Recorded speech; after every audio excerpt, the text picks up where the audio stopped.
Hello there, FFTCG community. I'm Judge Jared, and you are watching episode number 28 of Rules Roundup. And how appropriate that we're on episode 28 because Opus 28 is about to release. We actually just had the full set of spoilers come out this week, at least in Japanese, and we've kind of worked our way to the English translations there. But Opus 28 is on the horizon. We are coming up on pre-release and the actual release and all sorts of excitement, things to distract us from the fact that it's mid-March and we have not yet gotten any announcements about organized play. So in the meantime, we're excited for Opus 28. This is Rules Roundup 28, and you're watching it with me, Judge Jared. I think I said that already, but just in case I didn't. Of course, this is the series where I go over rules questions that were asked in the unofficial global Discord server for FFTCG. That's right, this one over here, which if you're not a part of it, you can join it right there, because just on the other side of this graphic, past my fingers, is a invite link. So if you're not already there, you should be there. It's the place to be.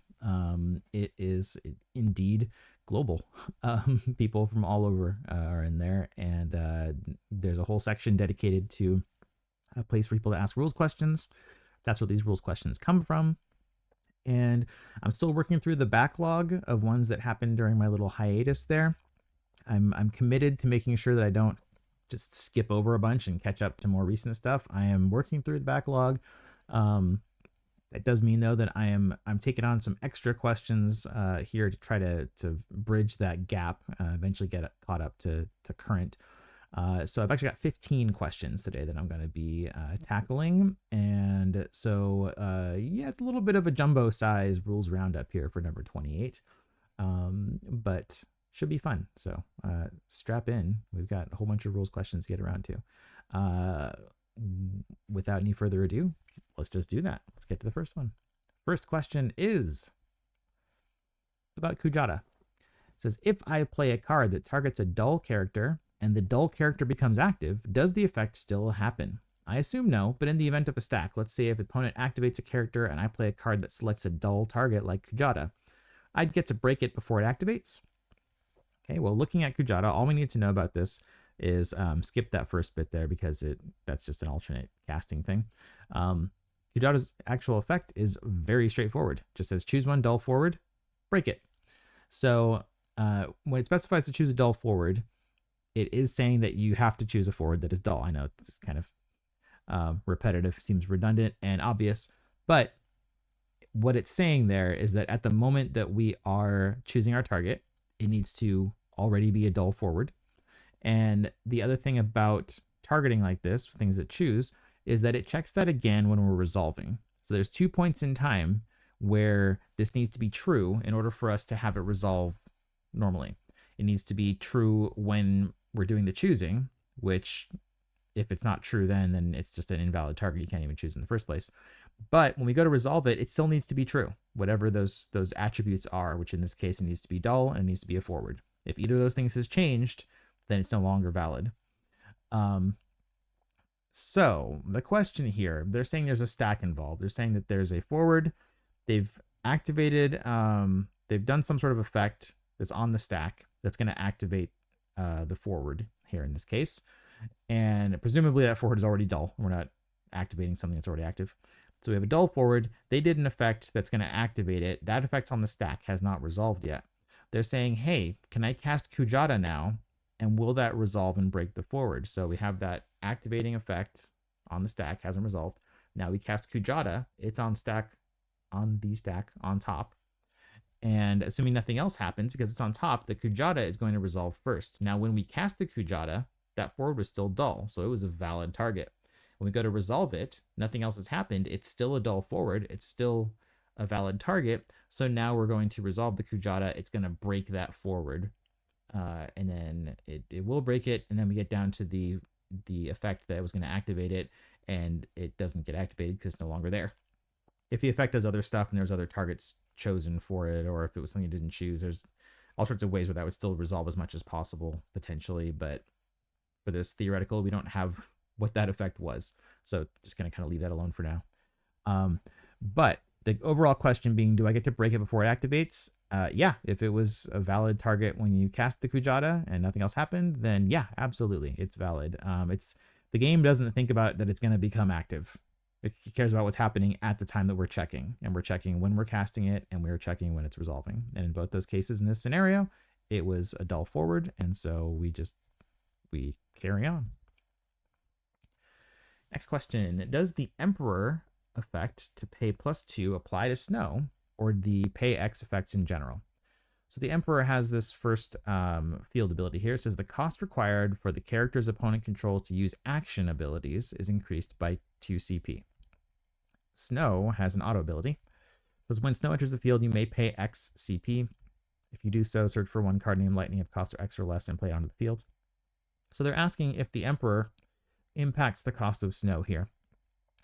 And luckily, this is a pretty basic question because the Emperor says that the abilities, the action abilities specifically, of characters the opponent controls is increased by 2. So that means that only action abilities are going to be affected by this. So we go, okay, is Snow's ability an action ability? And it's not an action ability. How do we know if it's an action ability?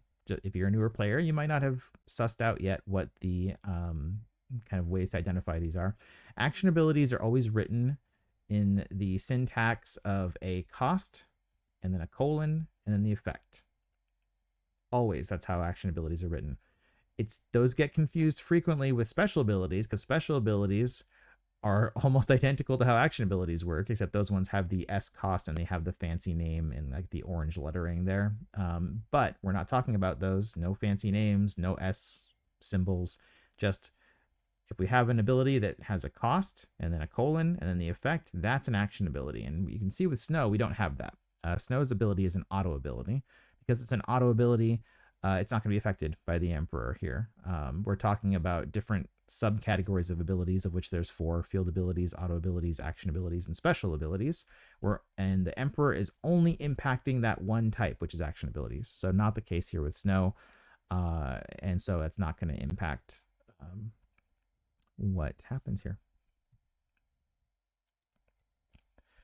Next up, Galuf. We have a question that says, does his effect only allow to play himself, or could you play a different Galuf? Now, his ability here says that when he's added to your hand from the break zone or from your deck due to a search effect, you may pay 2 CP. And then when you do so, you can play one card named Galuf of cost 4 or less from your hand onto the field. This only triggers during your turn. So they're saying, if I have a different Galuf in my hand, can I play that off of paying 2? And the answer here is absolutely. Absolutely, you can.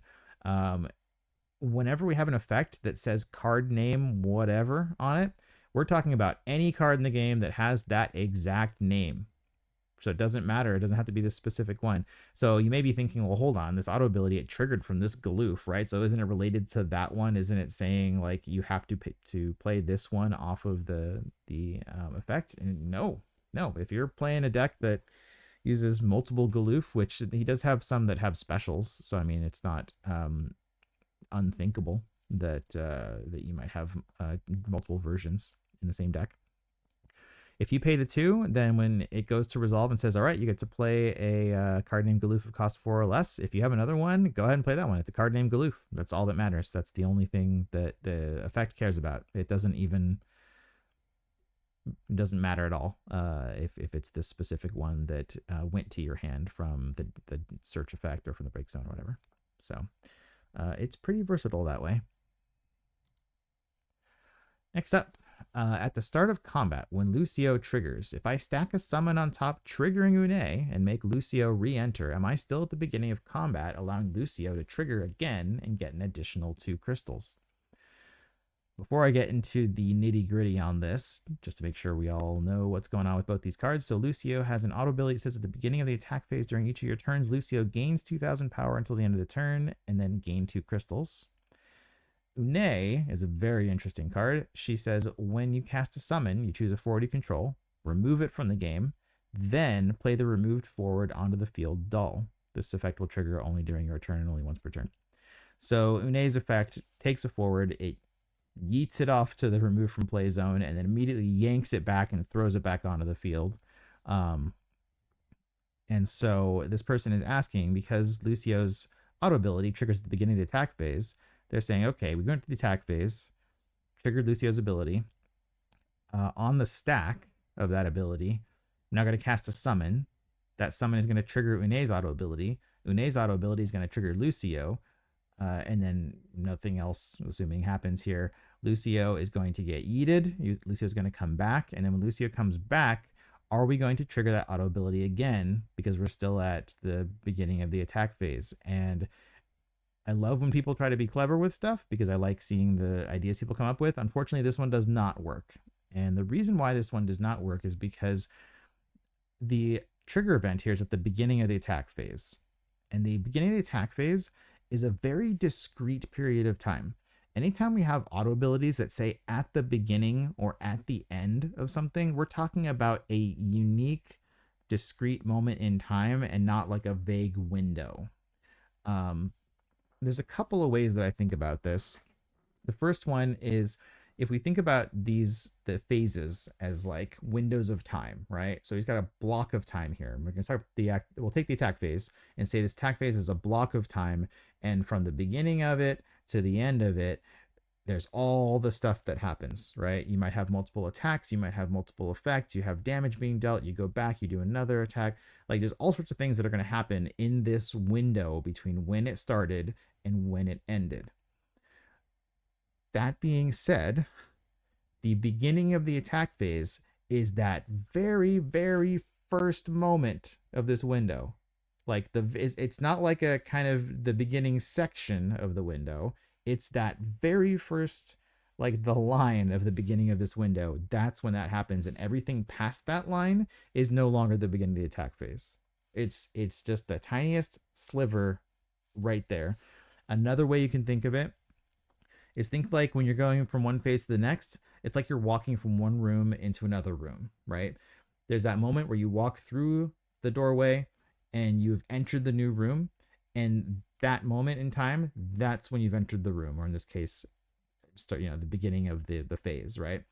And so it's that moment that you walk through is when it triggers, but everything else that you do in the room after you've entered the room is no longer when you entered the room. You only entered the room once, and you only entered the room for that one moment of time. You're not like continuously entering the room, or you're not kind of like having this long like sub phase of like, I'm still entering the room, like what happens is we've entered the room, and then now that we've entered, we've triggered Lucio's ability, but no, we're no longer at the point where we entered the room. We've moved past that point, right? So either of those descriptions, if they click for you, you can use either of those. But the overall point is that at the beginning of a phase or at the end, any effects that specify those particular moments, it's a singular moment. And then once we move past that moment, we're no longer there. It doesn't matter what else triggered, what else happens. We have moved past that threshold, essentially. And we're not going to circle back to it, or we're not going to still be in this kind of nebulous phase where it's still the beginning. So because of that, by the time Lucio's ability is even being added to the stack, we have moved past the beginning of the attack phase, right? We went to the beginning of the attack phase, that triggered, and now that we're past the beginning of the attack phase and we get to priority, now that goes on the stack, and then everything else happens afterward. So, like I said, it's clever, and I like people being clever and seeing what people come up with, but this doesn't work just because of the nature of kind of how we treat the beginning and end of phases. All right, next up, Cecil. What does it mean by units must be 1,000? Does it mean Cecil can't reduce power to 0? Cecil's effect here has got a lot of questions when it first got spoiled. His effect says, choose one forward other than Cecil. Until the end of the turn, Cecil and the chosen forward lose power of any value less than Cecil's power, and units must be 1,000. So the question here is, what do they mean by units must be 1,000? So what they mean by that is that when this ability resolves, you are selecting or deciding on a certain amount of power, right? It says They lose power of any value less than Cecil's power. But you decide what that is, whoever controls the effect. What they're saying here is that whatever number you choose, it needs to be divisible by 1,000, basically, or evenly divisible by 1,000. I guess anything's divisible by 1,000, but evenly divisible by 1,000.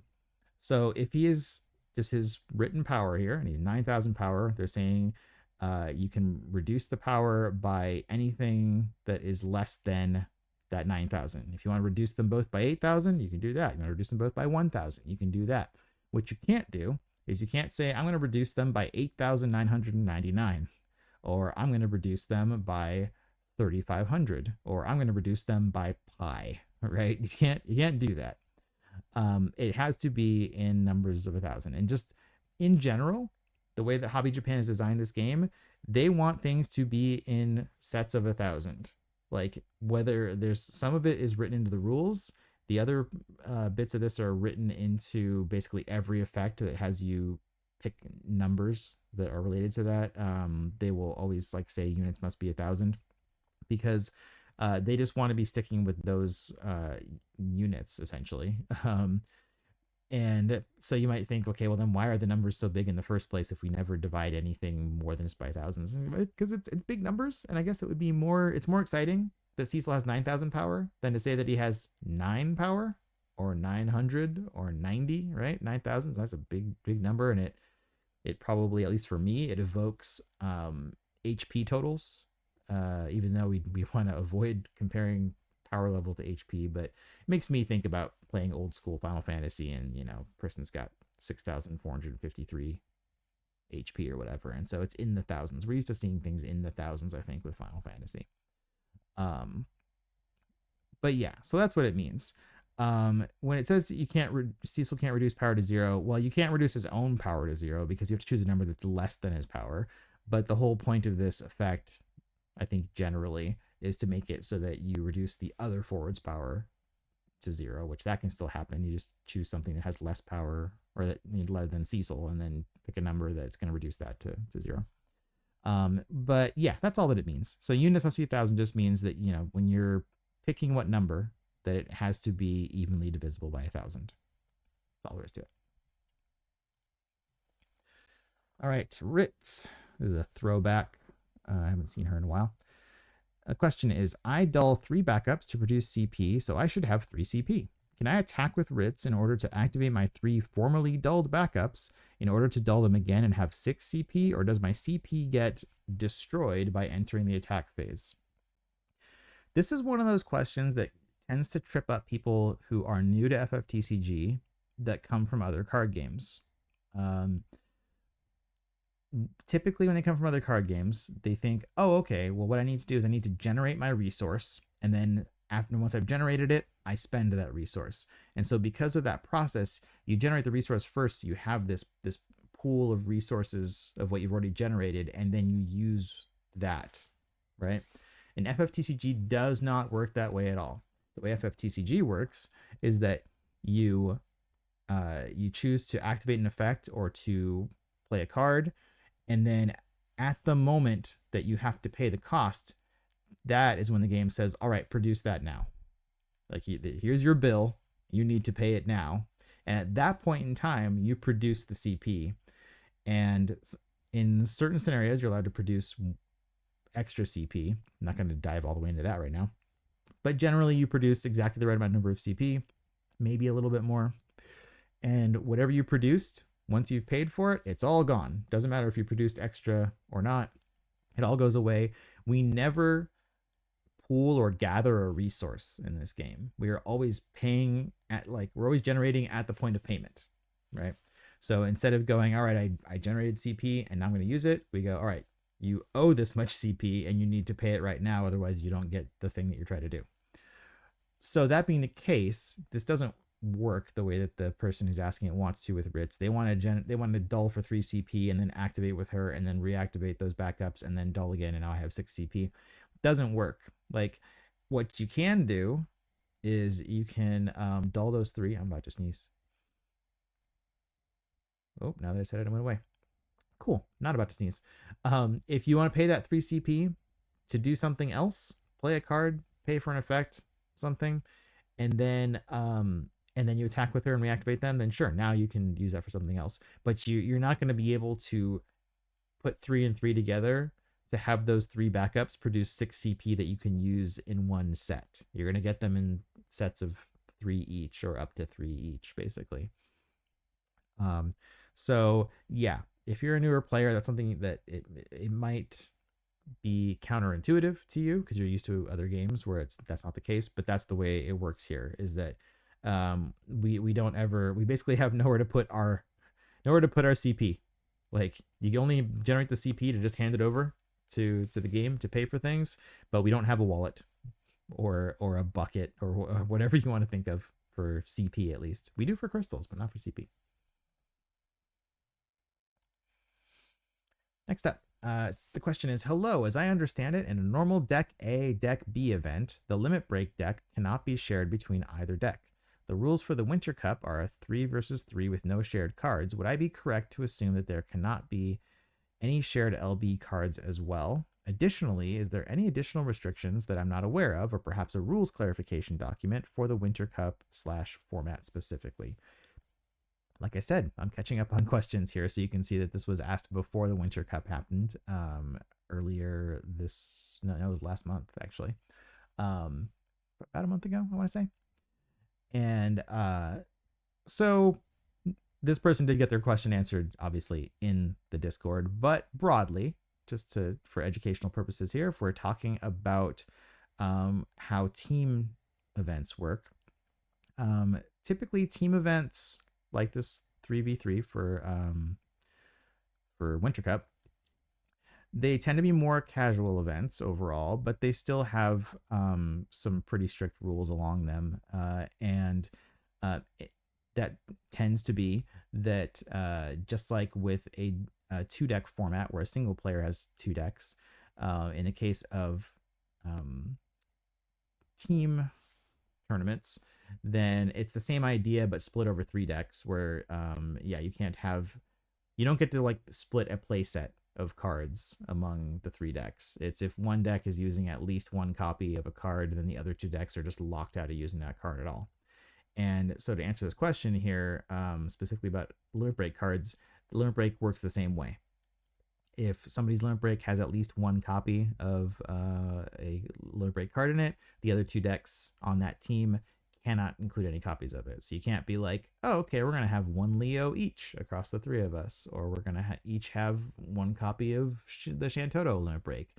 Doesn't work.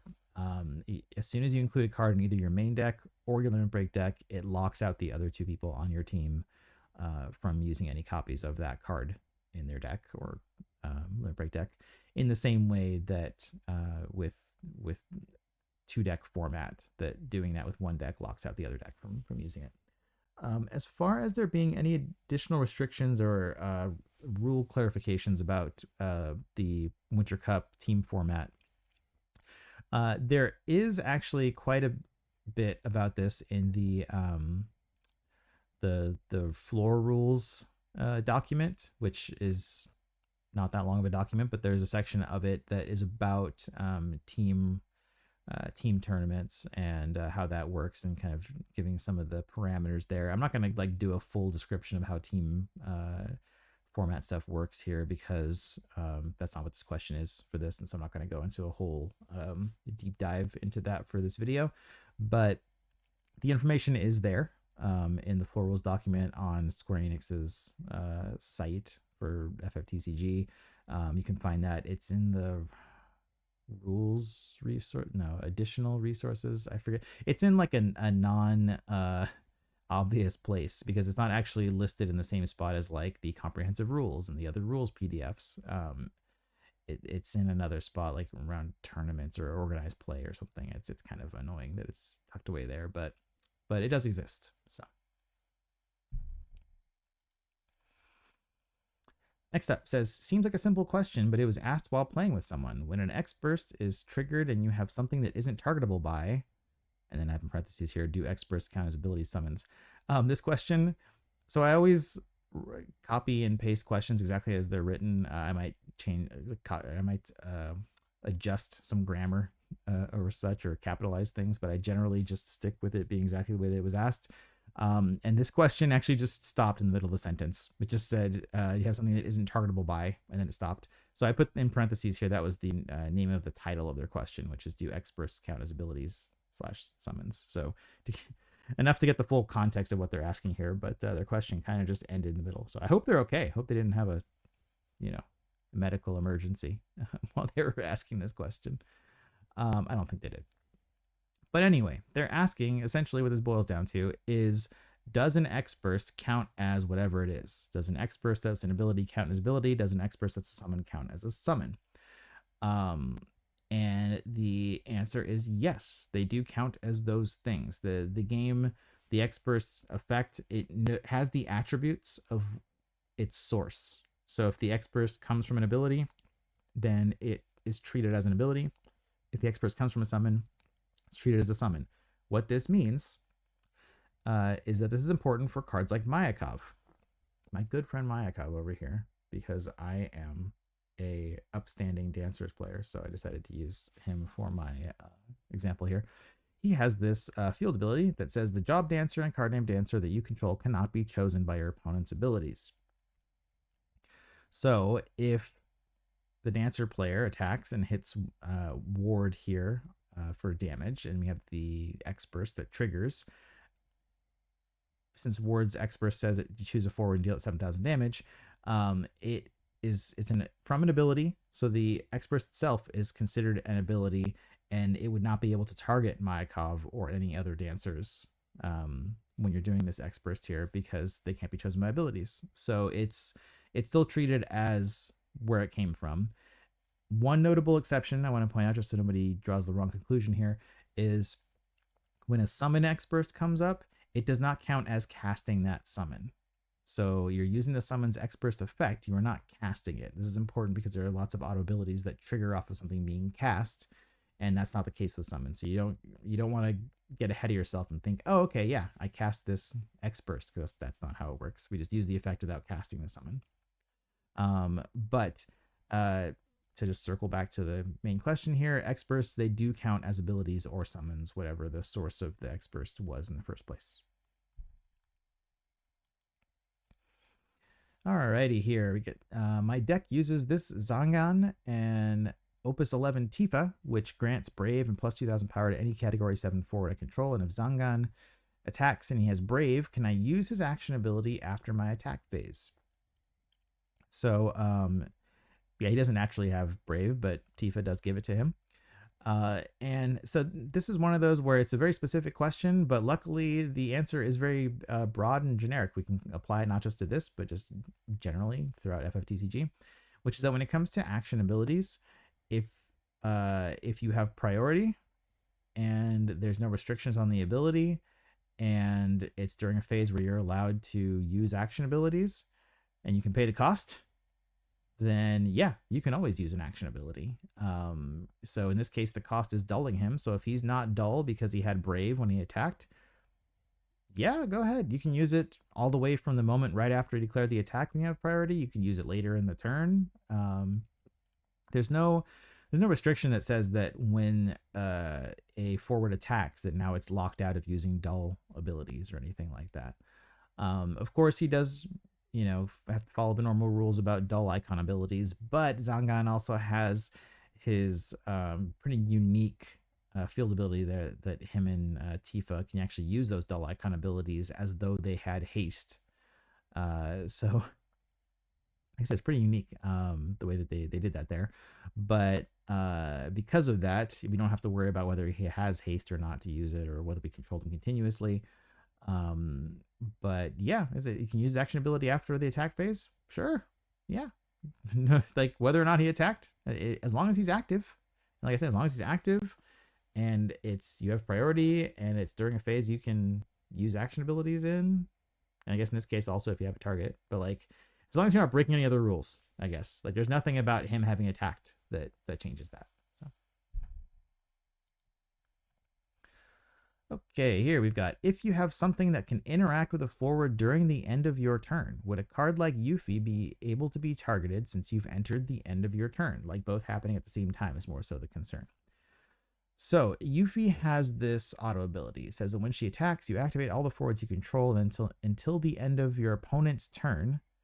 She gains 1,000 power, and the ability that says Yuffie cannot be chosen by her opponent's summons or abilities. So this creates an effect that the end point of that effect is at the end of your opponent's turn. Or sorry, not the end. I got to rephrase that because I phrased that wrong, and it's very important. It's until the end of your opponent's turn. So it lasts until the end of your opponent's turn. Now, Realm here, they didn't specify what type of effect, but I've decided to draft Realm for this question, just because RIP Realm. I'm going to sneak her in here one last time before her ban goes into effect. So Realm has this auto ability that says at the end of each of your turns, choose one forward opponent controls. If you control 5 or more monsters, return it to its owner's hand. So we're looking at a theoretical situation where Yuffie had attacked on the Yuffie player's turn, had gained this auto ability, which then gave her a field ability saying she can't be chosen by opponent summons or abilities, and it lasts until the end of the opponent's turn, which is the Realm player's turn. Then we reach the end of the Realm player's turn, and Realm's auto ability triggers that says to choose a forward the opponent controls and return it to the hand. So this person is saying, would Realm be able to choose Yuffie because we're at the end of the turn? Is she a valid target now? The answer is no on this, which might surprise some people. But the end phase is a complicated phase, and there are multiple substeps to it. And the point of time at which Yuffie's ability is going to wear off is at a later step in the end phase than when Realm's auto ability triggers. I spoke earlier in this video when talking about Lucio and talking about his auto ability, how it triggers at the beginning of the attack phase. And in the case of Realm, it says at the end of each of your turns, which doesn't say at the beginning of the end of your turn, but it triggers at the beginning of the end of your turn. So unfortunately, they didn't specify there, but so it triggers at that point, and at that point in time, we haven't reached the step where Yuffie's ability wore off, and so at the moment that Realm's ability triggers, you need to have a valid target, and she's doesn't have a valid target with Yuffie because Yuffie still has that field ability that prevents her from being chosen. So, like I said, it's pretty nuanced, and most people are probably like, "Wait, that doesn't make any sense." But without completely diving into the steps of the end phase here, essentially there's priority when you first go there, which is when all at the end of the turn autos trigger. We go through all that. We go through the step where you have to discard down to 5 cards if you have more than 5 in your hand, and it's your turn.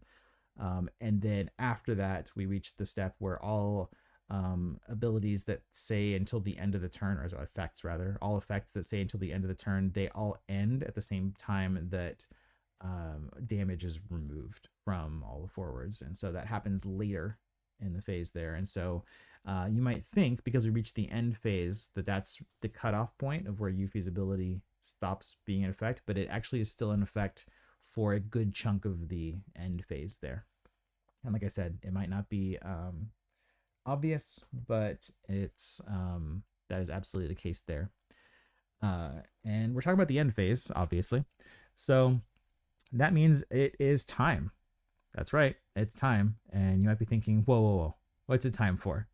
Clearly, we're not doing a shameless plug here, right? Because this is not about lightning, and this is not about priming. So why would we be doing a shameless plug?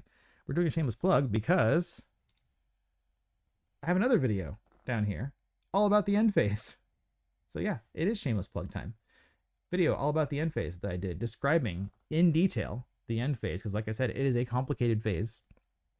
It is the second most complicated phase in the game, and a lot of people get caught up with, or tripped up rather, in understanding how this phase works, because there's a lot of nuance to it, because it's a phase where you don't get to actually activate or cast anything. So everything is like automated, but you have to know the order in which these automated things happen. And for that very reason, I made a video about it. So if you haven't watched it yet, I highly suggest you go watch it and further educate yourself about how the end phase works, because everybody's got to go through the end phase at the end of their turn. And if you have watched it, hey, maybe give it a rewatch. refresh your memory here as we go into the new set coming out and hopefully some organized play. But yeah, I highly recommend watching that to help out if you haven't already, or rewatching it. But yeah, the end phase. So shameless plug time. But we're done with that. Back to question time. All right, the question here is, I want to know if this play is doable. I want to play Sheiran, discard Tifa, and tap one so that Sheiran activates his effect. I retrieve that Tifa in the break zone, then activate Ifalna's effect to play it forward from the dead zone. I discard Tifa to pay the cost, then choose the same Tifa I put into the break zone before. If you couldn't follow that, I'm going to make sure that you can here. So Sheiran has an ability. It says when he enters the field, you choose one Category 7 character in your break zone. You add it to your hand. If the character that you added is a card named Tifa, then during this turn, the cost required to cast your next card named Tifa is reduced by 3. Okay, so he's straightforward in the sense that he's one of these, you play him, you choose something in your break zone, you add it to your hand. Cool. But he's got the extra bit that if the thing you added to your hand was Tifa, now we've created this this effect that makes it so the next Tifa that you cast has its cost reduced. Okay. Now Ifalna has an action ability that you pay X CP, you put her into the break zone. Or you pay X, you dull her, put her into the break zone. You choose an Earth forward in your break zone, and if the cost of that Earth forward is X, the X being the amount of CP that you paid before, play it onto the field. You can only use this ability during your turn. So what they want to do in this question is they have a Tifa in their hand. So they want to dull some other backup other than Ifalna. They want to dull that backup, discard Tifa, play Sheiran to the field. Sheiran's auto ability triggers. They want to choose Tifa, add it back to the hand, and then trigger that. Well, it's not really a trigger because it's not an auto here, but they want to make it so that now the next Tifa costs less. And then what they want to do after that's all done is they want to discard that Tifa. So they want to generate 2 CP with that Tifa to use Ifalna's ability and then play. Oh geez, I'm getting caught up in this because the thing is there's got to be multiple Tifas here. Because they want to do the same Tifa they put in the break zone before. All right, so there's an extra Tifa here somewhere, but let's just pretend there's enough copies of Tifa somewhere in this that we've got one Tifa in the break zone and one that we're discarding for CP. So I could have been a little clearer on that, but they want to discard this Tifa to pay the CP cost, but they want to choose a Tifa that's in the break zone, and basically they want to play it for 2, but the 2 they're discarding the Tifa for from their hand. So this doesn't work. Again, like I said earlier with the Unei and Lucio question, I love when people are creative and seeing where they can kind of manipulate the rules for some cool plays. But this one doesn't quite work. And it doesn't work for a couple of reasons. I'm not sure if I'm going to go over both of them, but the one that sticks out right away, the reason why this doesn't work, is the fact that Sheiran, his effect says that the cost required to cast your next Tifa is reduced by 3. So what's happening here is that they didn't specify which Tifa, but I'm assuming it's a Tifa that costs more than 2, that they want to play with this. So they're specifying the Sheiran thing because they want to reduce the cost of the Tifa by 3 so that they only have to pay 2 with Ifalna's effect. And it doesn't work because Sheiran reduces the cost to cast your next Tifa by 3.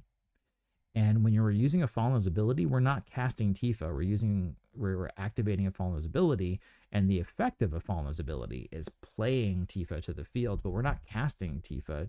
Casting is a very specific definition where it usually means paying the cost to play a card from your hand or from your limit break deck onto the field, right? So just paying the normal costs and casting it that way. That's what cast normally means. There are other effects that do cast things, but they explicitly use the word cast on them. Notably, cards that will cast summons from effects, or 1 CP Water Leo says to cast a card. But if it doesn't specifically say the word cast, it's not casting.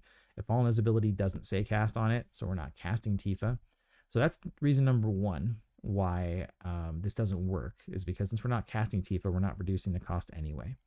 The second reason why this doesn't work is because when we're paying the cost for, or when we're trying to choose something with Ifalna, right? It says it's checking if the cost is X of whatever the Earth Fort is that we chose, and any effect that is talking about cost is looking at the printed cost on the card, the printed number in the little CP crystal, usually in the CP crystal, unless it's a signature special card and doesn't have it. But that top left number, we're talking about that number, whatever is printed there, because the printed cost is something that doesn't change.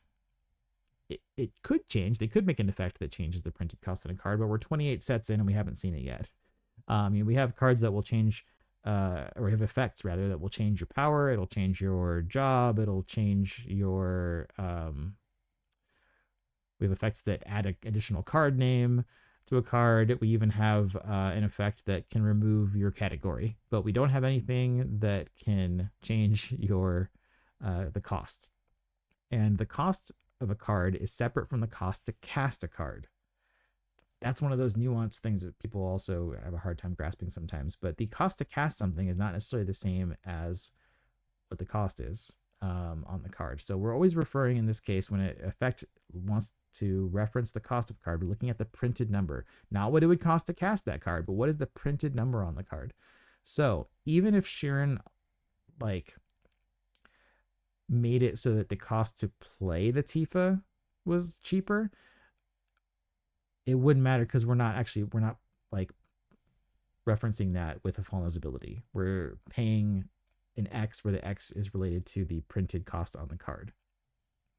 So that's your two different reasons why that doesn't work, basically. Again, it's cute, and I like cute ideas, and we've got a lot of 7 synergy going on with all this here. But yeah, it doesn't work because we're not casting Tifa, and it doesn't work because whatever Tifa we're targeting, it's always going to have that same printed cost. And so if it was something that was more than 2 anyway, then we can't just discard a single card from our hand to pay that cost. All right, Amarant. Question is, apologies if this has been covered before. Limit Break Amarant states, deal it 3,000 damage for every 2 fire characters you control. If I have 7 fire characters on the field and the answer the field resolves as such, is the damage dealt 9,000 or 10,500? Basically, does the effect recognize the 7th character? There have been cards in the past which state must be in units of 1,000, but that is not the case here. So Amarant's effect, they basically said it in the question, but it says when Amarant enters the field, choose one forward, deal it 3,000 damage for every 2 fire characters you control. So the way they phrase this is very purposeful in terms of that it's a multiplier essentially that's happening, that kind of the number we're multiplying by is for every pair of fire characters we control. So no, we're not going to get partial credit for having a 7th fire character. They're saying how many sets of 2 fire characters you control. And if you control 7, well, I have 1 set, 2 sets, 3 sets, and I have 1 incomplete set, and we don't get partial credit. So we've only got 3 sets there. So right away, that's going to tell us that we're only dealing 9,000 damage.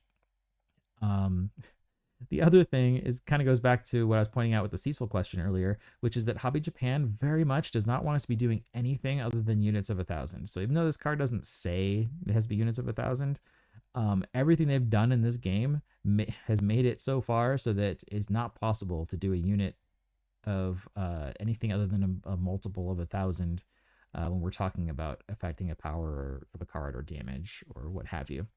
So they definitely wouldn't want it to be 10,500 damage, but also they haven't written it that way.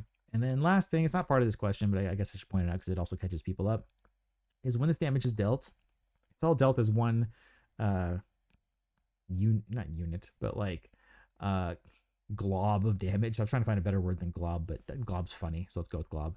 1 glob of damage. So we take that multiplier, which was in this case 3 pairs, so it's 3, and then you have 3,000 damage, and it just globs them all together. 3,000, 3,000, 3,000. It's 1 glob of 9,000. Glob is the word of the day, and then just 9,000 damage glob all at once. It is not 3 different sets of 3,000 damage, because that can really change things if we've got 3 different mini globs of damage that are 3,000 versus 1 big glob of 9,000. So Yeah, it deals 9,000 there all at once. But yes, we're not going to do partial credit, even though they didn't say anything about units of 1,000. It's just the way that it's built. We're only looking at pairs. And to be honest, we wouldn't see them do it that way anyway, just because they don't want to have this. They don't want to end up with a number that's not a multiple of 1,000. Just kind of their design philosophy, at least for the first 28 sets of the game so far. Glob. All right, next up. Says, how does this Asura work with regard to preventing power loss, since it grants an ability? Since power losses apply a debuff to power for the turn, will that power loss stick onto the forward and simply be nullified by the Asura granted ability, or will it fail to apply? Example. The Witch of the Fens is going to do negative 1,000 power to forward A, and forward A has 10,000 power, to which Asura is cast in response. After both of those are resolved, later in the turn, Marlborough is targeted at forward B, hence stripping abilities of forward A. Will forward A be put into the break zone?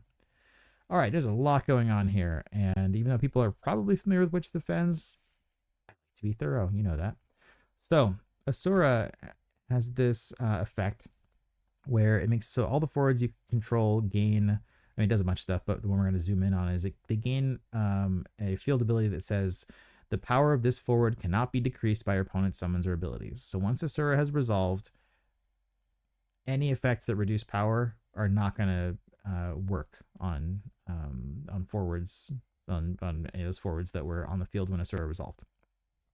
Witch of the Fens, of course, has this action ability, which she's known for, where she chooses a forward and it loses 7,000 power until the end of the turn.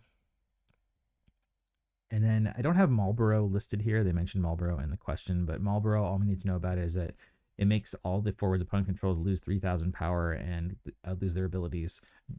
Importantly, it states lose the abilities first and then 3,000 power. So since we do things in order, it will make them lose their abilities first and then lose 3,000 power. So what they want to do here is they're saying they have a forward, this 10,000 power forward. Let's say it's Ifrit. So they have an Ifrit, 10,000 power, and Witch of the Fens uses its ability, targets Ifrit to make it minus 7,000 power. That's on the stack, hasn't resolved yet. And then the Ifrit player casts Asura in response to Witch of the Fens ability. And then Asura resolves. It gives that field ability to Ifrit and any other forwards that the Ifrit player controls, so that it can't have its power reduced. And then we get to the Witch of the Fens ability. It goes to reduce power, and now because of that field ability, it doesn't reduce power. And then later in the turn, the Witch of the Fens player uses Marlborough, and that resolves, and because of that, it makes the forwards all lose their abilities, including this one that was gained by Asura, or both of the ones gained by Asura. We just didn't talk about the other one. And then they lose 3,000 power. So they're saying, essentially what they're wondering is, the 7,000 power that Witch of the Fens was going to reduce Ifrit by. It says that they can't have its power reduced. So they're wondering, does that mean that this 7,000 power reduction is out there but not being applied? Or does it mean that it tried to do it and then got negated completely and it's no longer like happening, right? So it's kind of like, is there this ongoing effect that reduced the power, but because it didn't reduce the power, it just doesn't have an effect. But as soon as that ability goes away, it's like, aha, now I'm reducing your power. I couldn't do it before, but I've just been floating out here waiting. And the answer specifically to this with Witch of the Fens is no. It's not waiting for that to happen. At the time that it was going to apply, the losing 7,000 power, it tries to do it, and it goes, oh, can't do it, and then it just buggers off. It just goes away. We don't have that hanging out anymore. It's not an ongoing effect that's trying to do it and then failing. It was a single effect that when that single effect was going to happen, it was no longer.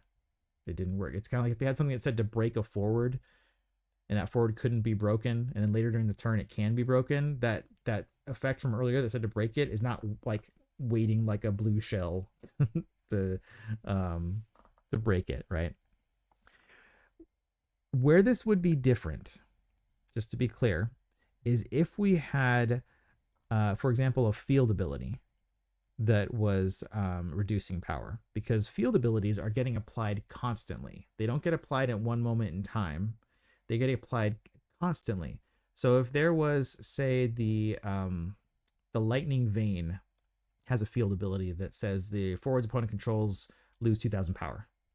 Actually, there's also the Sarah. We could use her, for example, the lightning Sarah that has that 2,000 power. That's a field ability. It's constantly being applied, right? So that is floating out there, trying to reduce. And in that case, once the Ifrit lost the ability, it would immediately apply there because it's constantly happening. On the flip side, if we do this the other way around, right? The Sarah is already out, or the vein is already out, and it's reducing the power. The Ifrit is minus 2,000 power, and then we cast the Asura. Well, the Asura now is going to block that ongoing effect. It no longer gets to be applied. It gets blocked, essentially, right? So because of the nature of field abilities constantly being applied, those will like interact differently with losing or gaining this ability from Asura. But a single effect that happens here is not going to work that way. It doesn't like keep trying until it can work, right? There's not this minus 7,000 that's on the forward but just not being applied. It didn't stick, basically. At the moment where it was going to stick, it got deflected or whatever, and now it's just gone. So yeah, in this theoretical scenario with this theoretical Ifrit, after the Marlboro resolves, it will have lost its power, or its abilities rather, and it will have lost 3,000 power, but we're not going to be retroactively applying that which it defends that happened before. So hopefully that all made sense. Pretty complex. All right, next question here is, if you were to take damage via Seifer's auto ability while Rala is active, do I have this right? And their description is, Rala's first effect has to be a field ability because there's no timing available to reduce damage to 0 via an auto ability after the fact. So Rala will dull in the moment that you attempt to take damage. So you just resolve Seifer's first effect on its first paragraph and then replace the damage by dulling Rala. Then you get Rala's when becomes a dull effect, and the second half of the paragraph on Seifer on the stack. Seifer's when you take damage auto in the second paragraph won't trigger until you actually take damage. So I will state right up the bat here, this person's description is correct. They are correct about all those things, but I'm going to go through it because just reading that might not make sense. You might not get the full kind of what is either being asked or what the description is. So Seifer has this auto ability that says when he enters the field, you may receive 1 point of damage. When you do so, choose one category 8 forward other than card name Seifer in your break zone and add it to your hand, right? So this is a when you do so. The first half is just you said take a point of damage, and then if you did, then you get the when you do so, that goes on the stack, and you choose a 8 forward other than Seifer, add it to your hand. Rala has this very interesting and often asked about field ability. It says if you receive damage while Rala is active, dull Rala, and then the damage becomes 0 instead. Separate from that is an auto ability that says when active Rala becomes dull, choose one forward opponent controls and break it. So what they're saying here is that Rala's on the field. They play Seifer. Seifer's auto ability triggers. When we go to resolve Seifer's auto ability, it says you may receive 1 point of damage. The Seifer player goes, yes, I'm going to receive 1 point of damage. And then at that point, because they're about to receive a point of damage, Rala's field ability kicks in and dulls Rala to cause the replacement effect to happen where that damage becomes 0.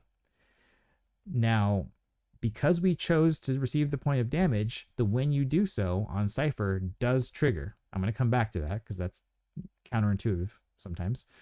That's going to trigger. And then separately, because Rala dulled to make this damage 0 instead, Rala's auto ability is going to trigger to choose a forward opponent controls and break it. So basically, once we decide to take the 1 point of damage in succession, we're going to have both of these auto abilities trigger. And then when the player gains priority, they're going to be able to choose what order they want to stack Rala and Seifer's auto abilities, because there's no priority between those two triggering, so they can put whatever order they want to do the rest of that. And so yeah, that's all correct, right there. Now, to come back to the thing of the when you do so, people often get caught up on this because they're like, wait, when you do so, but the when you do so is describing receiving a point of damage, and we didn't receive a point of damage, right? It got replaced by becoming 0. So we didn't do so, right? We didn't take a point of damage. The important thing about any time we have an auto ability with a when you do so or an if you do so on it is what it's looking at is not whether the thing happened the way we expected it to. It's looking at whether you decided to do the thing. And in this case, deciding to do the thing is receiving a point of damage. So the when you do so, it goes, did you decide to take a point of damage? And you say, yes, I decided to take a point of damage. It doesn't matter that that point of damage had a replacement effect and didn't actually happen. What matters is that you decided to take a point of damage.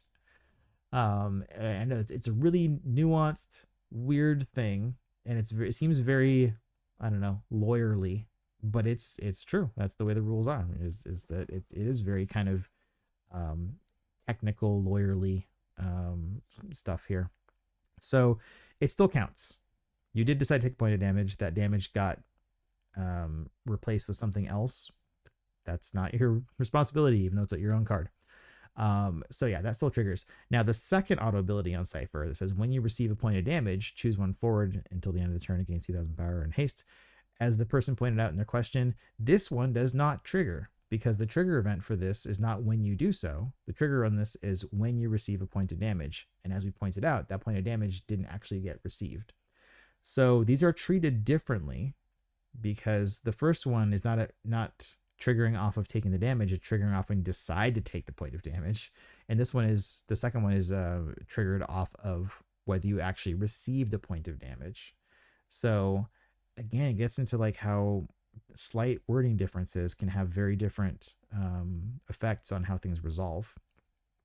So yeah, everything they described here was correct. Just making sure that there's no caveats in there. No, they do. The overall question was, do I have this right? And the answer is yes, you have it right. So hooray, person who asked this question. They got all the nuance and all of the, like I said, lawyerly bits out of this. But yeah, again, hopefully that made sense and we're able to follow all of that. Just remember, when you do so and if you do so is just whether you decided to do the thing, not whether the thing actually happened. That brings us to our final question. And I say question, but I'm going to use that word loosely because as you can see from all this gold text, there's actually multiple questions here. There's a lot going on here.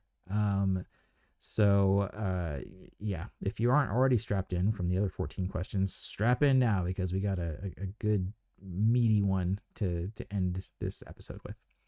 Our good friend Unei is back from earlier.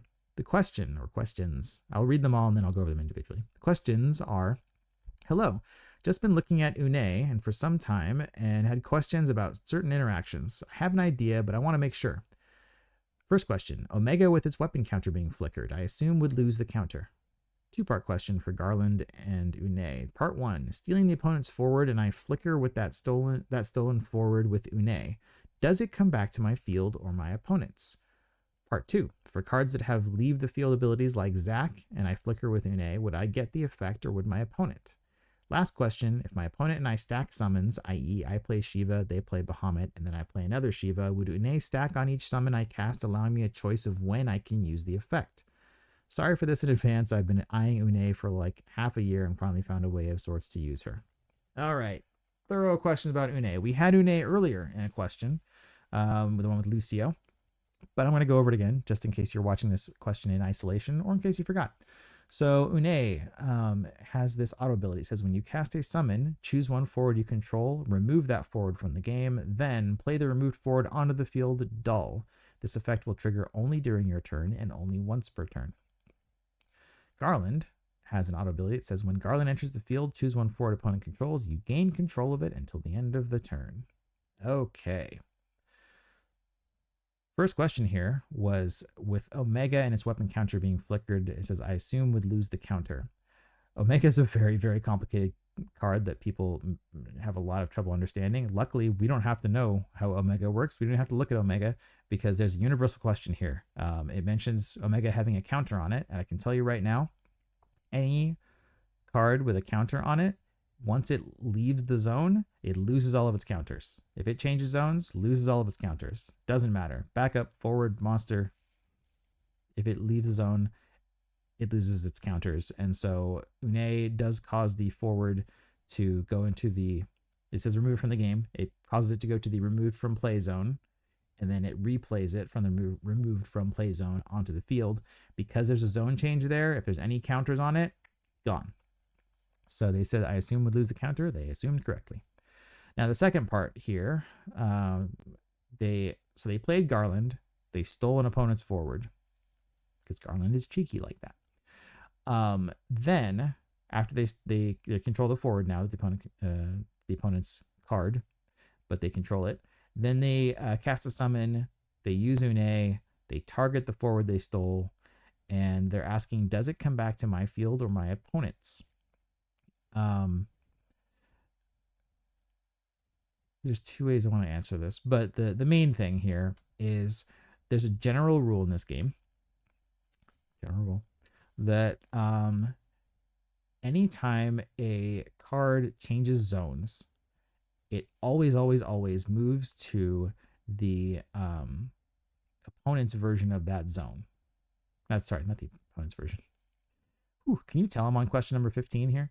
It always moves to the owner's version of that zone. Whoever owns the card, it moves to the owner's version of that zone.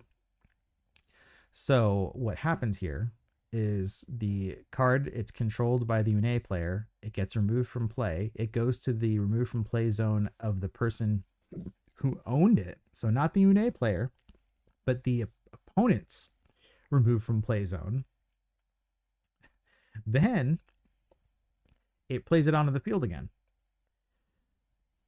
So you might think, okay, well, it went to the opponent's removed from play zone, but what about when it comes to the field? And they did say, does it come back to my field or my opponent's? So here's where I'm going to take a little side trip on this. I said there was kind of a couple ways to answer this. My little side trip on this is there's only one field. This is one of those things that's also commonly misunderstood.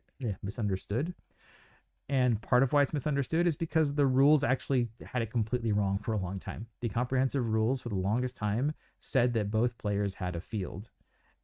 But that's not true. And it's not true because it doesn't work, actually.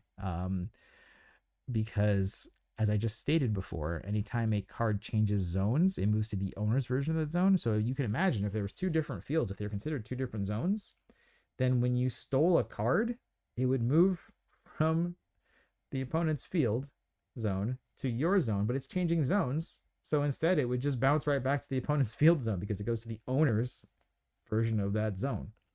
So that's actually just, it doesn't work at all if it was two separate fields when it comes to taking control of something. So there's only one field zone. And it bothered me for the longest time that the comprehensive rules said that there was two field zones. So I actually bugged Hobby Japan about it on Twitter and was like, hey, this says this, but it's just not true. And they went, oh yeah, okay. And they thankfully, I don't know, a year or more ago, they did update the comprehensive rules so that it no longer says there's two, that each player has their own field zone. So hooray, things got fixed. But there's only one field zone. It's just that each player has their own side of it. It doesn't help, by the way, that there's a whole lot of effects that say your zone, or sorry, your field rather. So they'll say like, your field, and it makes it again sound like there's two different zones, just like how there's your break zone, your opponent's break zone. There's only one field. Doesn't matter what the cards say. There's only one field. So, side trip aside, didn't mean to say it that way. The question here is, okay, well, it went to the opponent's removed from play zone, but now it comes back to the field. There's only one field, so who controls it? Right? If there's only one field, and we don't have to worry about, like, which person's zone it is, who controls it? The thing is, when it re-enters, even though it's re-entering via Unei's effect, it enters on the person who owns its side of the field because it's changing zones. So in this case, it's not a difference of my field versus your field as far as different zones, but it's still going to re-enter under the control of the person who owns it. Also, you can think of it as the fact that the garland that says that it gains control until the end of the turn, that effect is on that specific instance of the stolen forward. So it's on that particular iteration of it on the field, and as soon as it leaves the zone, it's no longer that same instance of it. So Garland's effect is not going to do anything to a new instance of that character entering the field, even if it's physically the same card. It's considered a new instance of that card, and that Garland's effect was on the old instance of the card. So yeah, no longer under your control. So the Unei backfires in this case because it does remove it, but then it comes back under the control of the opponent. Now that gets to the next question, where maybe it's not so much of a backfire, because they say, let's say it has an ability that triggers from when it leaves the field, and then we use Unei to remove it from the field. Who gets the effect? Now that's another interesting question about taking control of things, which this gets into how zone movement triggers work. So we're talking about triggers that say, like, when this character leaves the field, or when it moves from the field into the break zone, or when it leaves the break zone. There's all sorts of different zone movement triggers. And the thing about zone movement triggers, just again, broad rule to try to internalize here, is that almost all types of zone movement triggers, they trigger actually before the card is actually left its zone, which is also, I've been saying this all night long, not intuitive. Not something that makes a whole lot of sense. If a card says that its trigger is when it goes from the field to the break zone, you would think that triggers when it actually hits the break zone. Not true. It triggers at the last possible moment, basically, before it leaves the field or whatever zone it was in. Because going back to the idea of instances and iterations of a card, once it enters the break zone, it's not the same instance of the card anymore, so it wouldn't trigger in that way, because it needs to trigger on the field. So because it needs to trigger while it's on the field, it has to wait until it's about to move. But once the game has determined what zone it's moving to, so once the game knows, all right, we are about to move it to the break zone, and so now it triggers and then now moves to the break zone, like at that last possible moment before it is out the door. So what does that mean for this question? What that means is that at the time that it triggers, it's while the Unei player still controls it. And because the Unei player still controls it, that means that the Unei player is in control of that ability. So that means that if it was something like that, Zach, then the Unei will remove it. It will go to the owner's remove from play zone. But because that auto ability triggered while it was still on the field and still under the control of the Unei player, that auto ability is going to be under the Unei player's control. So in that case, it doesn't really backfire if your whole point was to try to get the leave the field ability. So that will happen. Now, of course, the Zach in that case will still return on the opponent's side of the field. But you get the auto ability if that's really what you're going for there. And the last part of this question has to do with playing stack chicken, basically. So they say, all right, I played Shiva, and then they played Bahamut, and then I played Shiva. Is Unei going to trigger for each summon here? This is a much more straightforward question. The operative thing here is that at the end of Unei's ability, it says this effect will trigger only during your turn and only once per turn. So it's telling you right away it will only trigger once per turn. So it's trigger event. The first time that happens, it triggers, and if that trigger event happens again later, nothing happens. So what that means in this scenario is they cast a Shiva, it triggered Unei.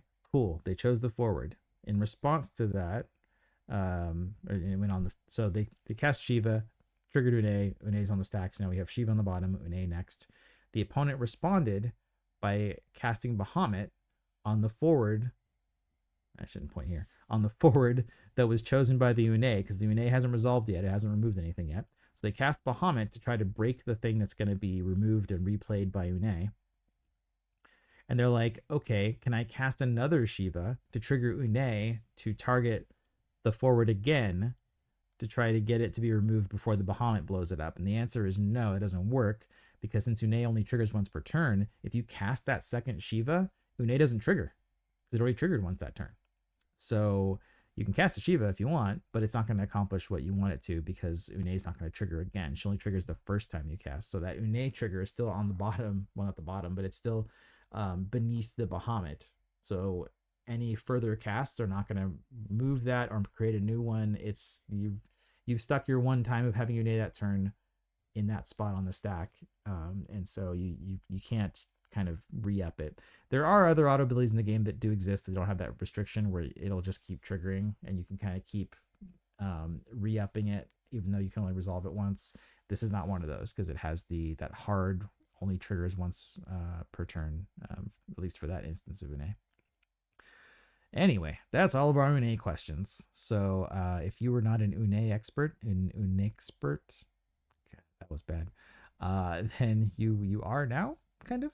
So that leads us back to the end here. So we made it through those 15 questions, 15 more knocked out, you and I together.